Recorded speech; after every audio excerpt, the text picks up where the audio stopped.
Well, more kids are hearing about guns while they're in school, but not because of school safety. Coaches and firearm enthusiasts in Indiana are joining a national trend by recruiting more kids for trap shooting teams. Indiana Public Broadcasting's Jeannie Lindsay reports shooting sport enthusiasts say they want to expand the sport to show more people a positive side of firearm use. Allie Fulp and Levi Dodson live down the street from each other and compete all the time. They're in Levi's yard shooting at the clay targets Allie's dad sends whipping through the air. The sound of gunfire isn't uncommon here. The two high schoolers have been target shooting for years. They're both figuring out where they want to go to college. Levi could go to one of the best marine biology schools in the country with his grades. But he and Allie have another focus beyond academics, a school with a trap shooting team. One of the colleges that I've been looking at recently actually has a competitive shotgun team, which I thought would be really cool. Fulp and Dodson are part of a high school sanctioned clay target team. School-backed teams are a growing trend in Indiana and across the country.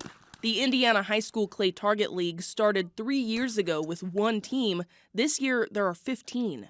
Shooting teams already exist in clubs like 4-H and Boy Scouts, but data shows gun owners tend to be older, white, and male. And Dodson and Fulp's coach for the Lapel High School trap team, John Beeman, says growth is how shooting sports will survive. We want to expand that so it doesn't go away. So like the club we're in here now, you got a lot of senior members here. And to do it, he and others like him are recruiting more kids in high schools. Beeman says to create a ripple effect. What I'm hoping happens is that this little nucleus of kids, goes out and multiplies a little bit with their friends, and then that someone in that school takes the initiative, a parent or a coach or teacher, to say, hey, we want a league here in this school. At practice, shooters take turns in different positions. When it's their turn to fire, they yell, pull, and a machine in the ground flings a clay target, also called a bird, across the sky. The shooter scores if they hit and break the target while it's flying through the air, and that's just the basic version. Brad Mendenhall directs the state's Scholastic Clay Target program. He says the effort to draw in more kids is nationwide, and it's working. It's growing quickly in Indiana. It's the fastest growing sport we have in America as we understand it in the high school systems. Some people are hesitant about that growth. A league official says at least one school in Indiana backed out of starting a team after the Noblesville Middle School shooting last spring. But safety drives how coaches and officials talk about the sport. Mendenhall says for every young shooter, safety is the first and a constant conversation. Ultimately, it's responsibility. They're very responsible kids. Last year, we fired 2.1 million rounds in Marengo, Ohio, without one incident. And millions of one-time use rounds are expensive. The gun business makes money from every fired shot and shattered clay target. The National USA Clay Target League highlights the potential spending power of the students it reaches. It describes its target audience as young shooting sport enthusiasts ready to purchase. But before trap shooting kids become spenders, other groups help pay the bills.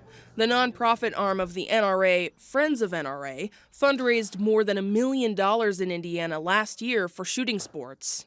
Support from the NRA nonprofit causes tension too, but Beeman says it's not about politics, and he's happy to show people what it does for kids on his team. Come out and shoot with us. Come to the club, come see the kids, interact with them. And then you tell me if this is a worthwhile endeavor or not. And for one of the state's top sharpshooters, Allie Fulp, growing the sport is worth it, especially if it means recruiting more girls for some friendly competition. The guys definitely underestimate the girls, definitely.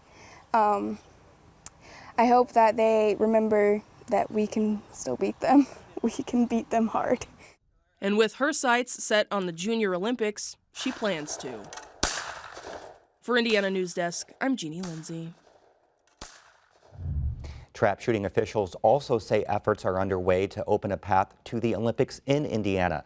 The sport has suffered from a lack of U.S. representation in men's shooting since the 2008 Olympics.